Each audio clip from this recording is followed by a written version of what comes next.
You know how people say first loves never die? Yeah, I wish that wasn't true. My fiancé and we've been together for 4 years. I'm 20, he's 19. We've got a beautiful baby girl, and honestly, our little family is everything. We've known each other since we were kids, best friends since middle school. We dated on and off, took breaks, grew up, and eventually found our way back. When we finally got together for good, it felt right, peaceful, like life had finally clicked into place. Until she came back. Let's call her X. Now, X was part of both of our pasts: small town, tangled history, teenage drama. She'd always been jealous, competitive, the kind of person who couldn't stand to see someone else happy.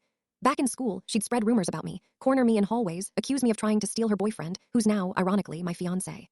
Eventually, she disappeared from our lives. We thought that was the end of it. But one day, years later, we were walking through the local mall with our baby, and there she was, working at one of the shops. The moment she saw us, she froze, and then she glared. Every time after that, she'd either hide or stare at us like we'd personally ruined her life. We ignored it. Until we couldn't.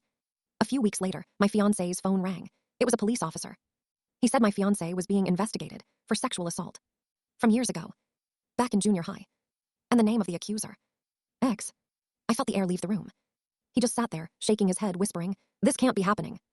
There was no evidence, no witnesses, just her story, one she'd apparently been waiting years to tell. The weeks that followed were pure hell. My fiancé could barely eat.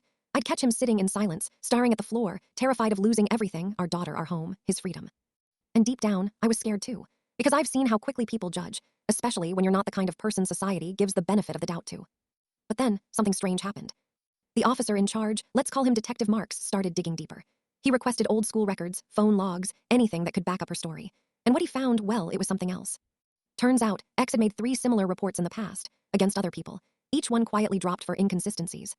And the timeline she gave this time, it didn't even make sense. My fiancé was out of state with his family during the week she claimed it happened.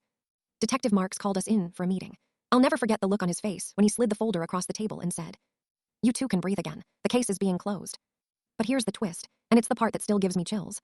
Apparently, X had been bragging about the accusation to one of her coworkers. She'd said things like, "Let's see if he still looks so perfect after this." The coworker, bless her soul, recorded the conversation and handed it to the detective. That audio was the nail in the coffin. Within days, X was charged with filing a false report and obstruction of justice. When I found out, I didn't feel angry anymore, just relieved, because for the first time in months, we could finally breathe.